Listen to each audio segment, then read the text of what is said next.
तो एक बात बताइए कि स्कूली शिक्षा और ऑनलाइन शिक्षा में क्या स्कूल शिक्षा और ऑनलाइन शिक्षा में बहुत अंतर है। स्कूल शिक्षा में हम व्यक्तिगत रूप से बच्चों के संपर्क में आते हैं, बच्चे वास्तविक वातावरण को समझ पाते हैं, जो व्यवहारिक रूप से बहुत आवश्यक है। वो लड़ते झगड़ते अवश्य हैं, परंतु लड़ाई का विरोध करना एवं आपस में व्यवहार करने का तरीका सीखते हैं। शिक्षक से रूबरू होकर वह उनसे प्राप्त सामाजिक व्यवहारिक ज्ञान को समझते हैं।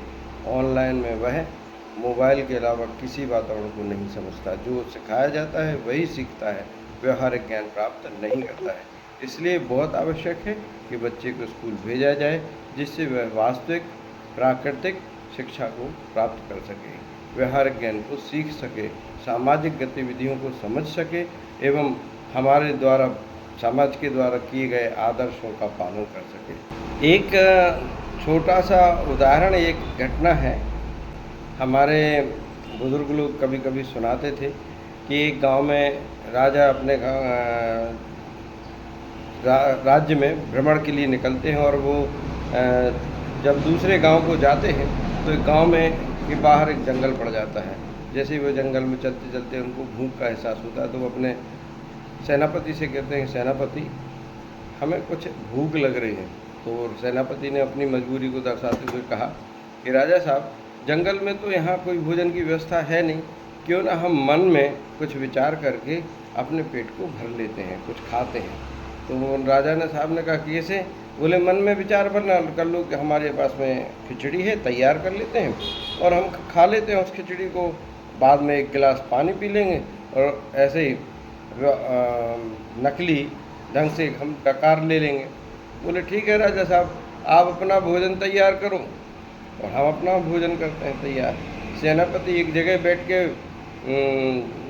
भोजन तैयार करने लगता है और राजा साहब एक जगह दूसरी जगह पर भोजन तैयार करते हैं। थोड़ी देर बाद जब भोजन पक जाता है, वो खा लेते हैं, खाने की एक्टिंग करते हैं, तब सेनापति राजा साहब से पूछता है कि राजा साहब आपके भोजन हो गए? तो राजा साहब ने ऐसे ही डकार लेते हुए बोले, हाँ सेनापति, मैंने तो गर्मी बहुत थी और दूर जाना था, स्वास्थ्य को देखते हुए खिचड़ी बनाकर खाना खा लिया है, बस अभी पानी पी के फुर्सत हुई हूँ। बोले सेनापति तुमने भी खाना खा लिया? बोले हाँ साहब, हमने भी खाना खा लिया। बोले तुमने क्या बनाया था? बोले साहब मन में ही तो बनाना था, वास्तविक रूप में तो कुछ था नहीं, तो मन में जब खाएँ तो क्यों रूखा सूखा खाएँ। अच्छा हलवा बनाया, रसगुल्ले भी बनाए, थोड़ी सी मीठा और अलग से बनाया और फिर हमने खा के और बस पानी पी के भी फुर्सत। इस बात पर राजा क्रोधित हो गए कि साले तुम्हारे सामने तुम्हारा राजा खिचड़ी खाता रहा और तुम राजा के सामने रसगुल्ले और मीठा मिष्ठान 56 प्रकार के भोजन करते रहे, शर्म नहीं आती।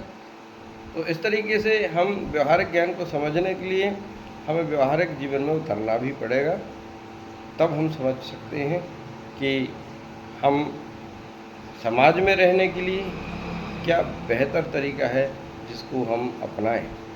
ये तो एक कहानी थी मनोरंजक। आप भी अपने बच्चों को रोज़ कहानियों के माध्यम से उनकी ज्ञानवर्धन करें। बहुत अच्छी अच्छी कहानियाँ हैं, पंचतंत्र की कहानी है।